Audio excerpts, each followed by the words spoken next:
Well, hello there, and welcome back for another 15 minutes quickly praying for Cant Gymru.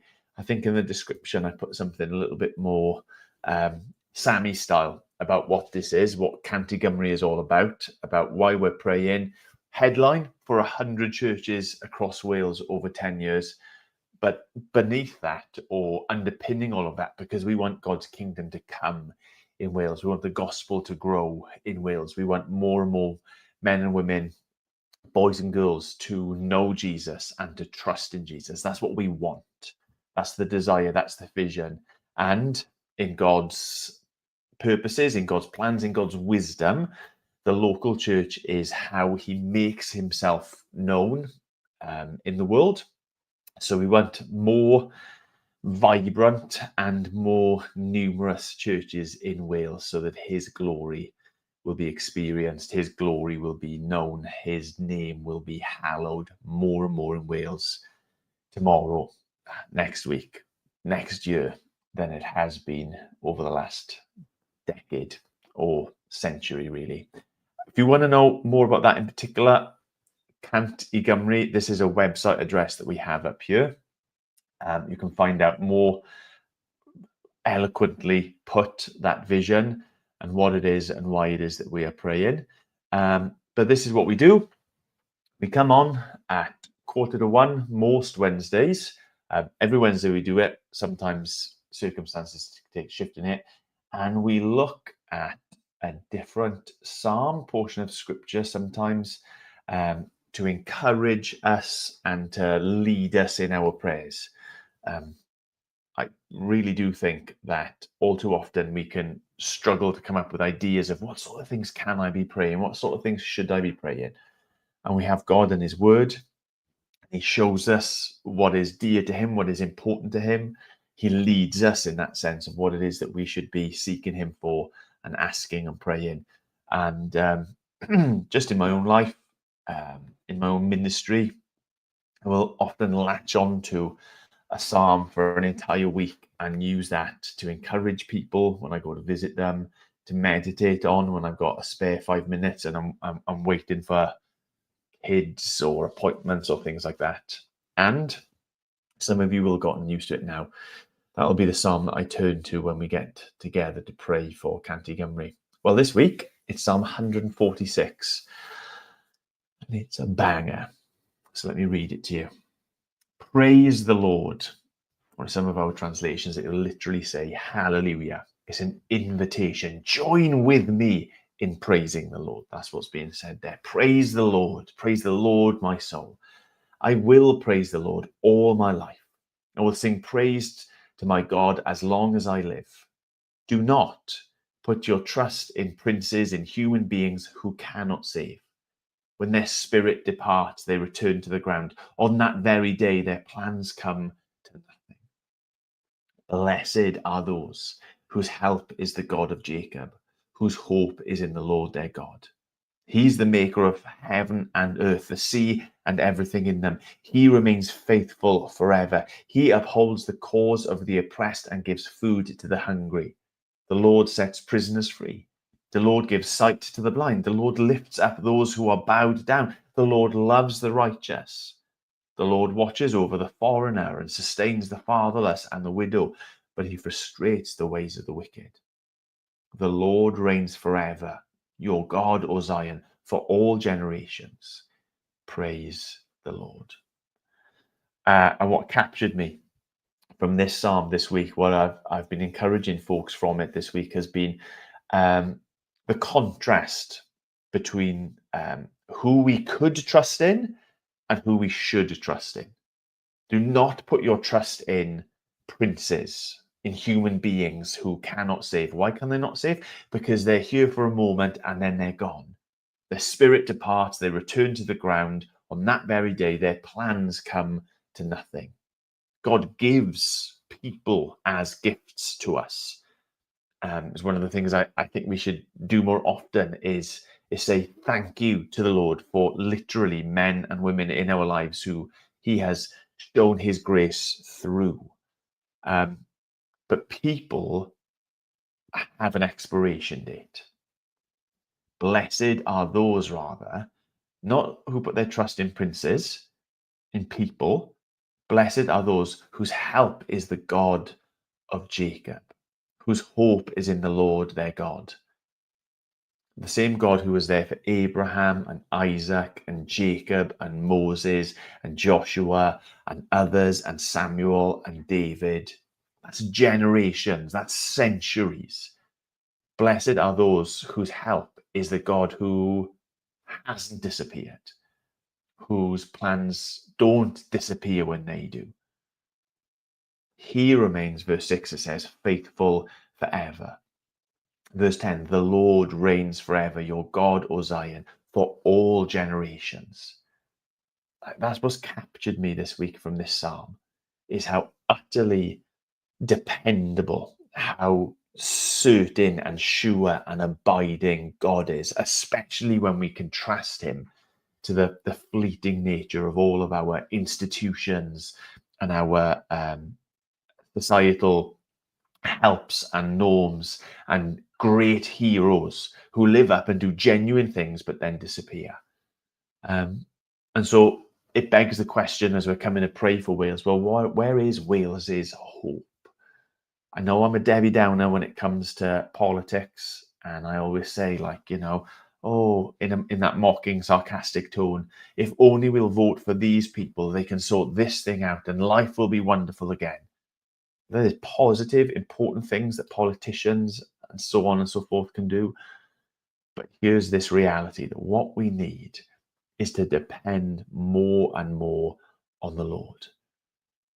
And that it's not just because that's the only choice we have, as in he's the only one who lasts, but this psalm shows us who that God is. That he is a God who is faithful forever, creator of all that we see and all that we don't see. That he is a just God, a gracious God, a kind God, upholds the cause of the oppressed, gives food to the hungry. That he's a saving God, he sets prisoners free.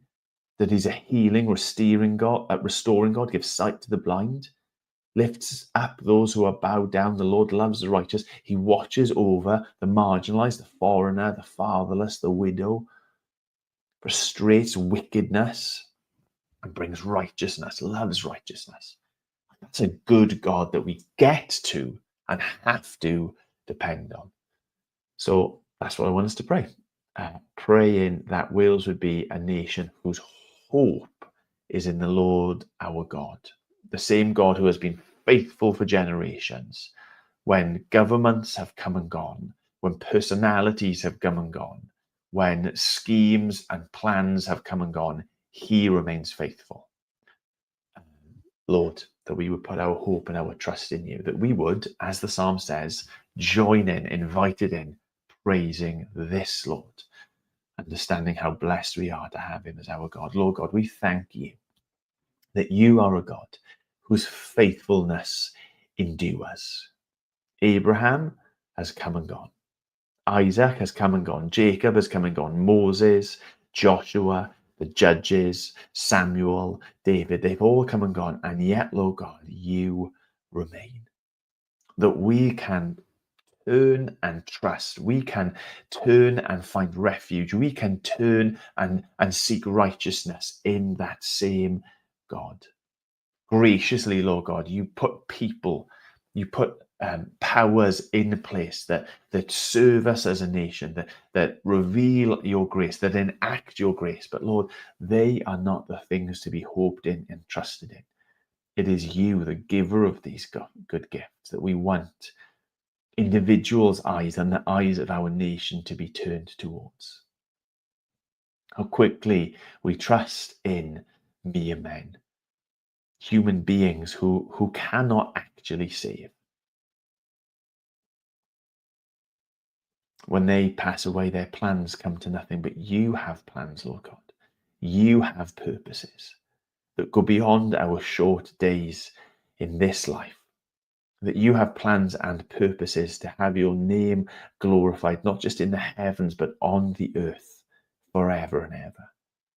And Lord, we pray that Wales would fully have its part in those plans and purposes. and that they would not just be something that is being waited for in some future time, but would be known and enjoyed and experienced even now.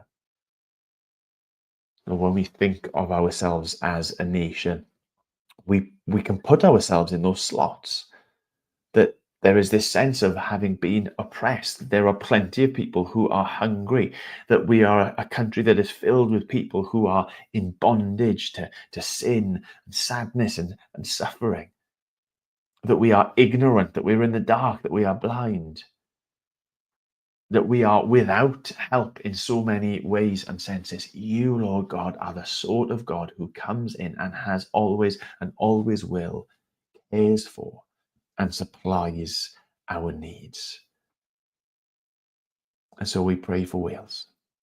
We pray that your people, raised up for a time, would be this instrument of your fame and your glory and your hope going far and wide.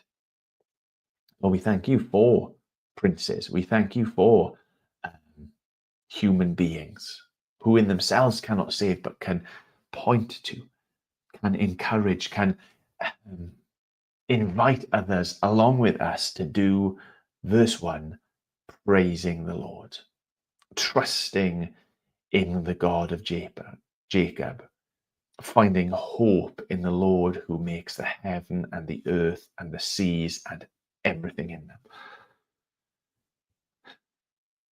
Lord, I thank you for new churches that have been planted in the last 12 months, the last 24 months, the last, doing Psalms 36 months, that this isn't a static thing.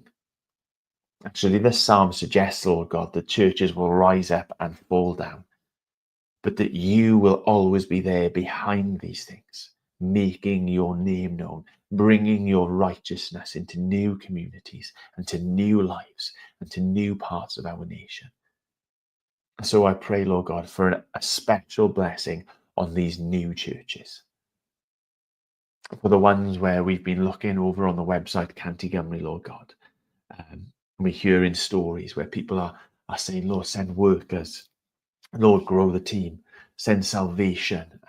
As we gather folks, as we share the gospel with them, Lord, let them be blessed, we ask. Not because church planting is cool or because we want life to get better and easier for them, but because those are signs, those are symbols, those are outworkings, those are realities of your glory going forth, of this hope that we have, not just being kept to ourselves, but multiplying out and growing, of Wales becoming more truthfully a place that trusts in you, that depends on you, that receives from you, that celebrates you, that praises you for generation after generation. Lord, I want to lift up to you as well those who are about the work of going around Wales and encouraging this sort of thing. I thank you for those who have come to speak. Namerford, for Stefan, for Ben. I thank you for John as he gets to go around Wales to his work with the resource course as well, encouraging churches, equipping churches, challenging churches. Lord, for those who are leading the charge, who are fanning the flames, Lord God, that they would know your strength, your sustenance, and fruit, that they wouldn't be wearied by the work, but they would be cheered by seeing you at work all around them and through them. We pray for your glory and your kingdom in Wales as it is above. Amen. Amen. I've announced it a couple of times at the end of these, and we're going to be sharing it more in our church as well over the coming weeks. 1st of March is a get-together day for everyone who is behind Cant Gymru, behind as in like you and me. We don't have positions or titles, but we want it to happen. 1st of March, Built Wells. If you head over to cant100.cymru, that website, you can sign up there. Church, if you are signing yourself up, let me know and we'll organise transport up together that we can go and in song praise the Lord and with knees bent seek him and his glory and his kingdom for Wales. See you next week. God bless.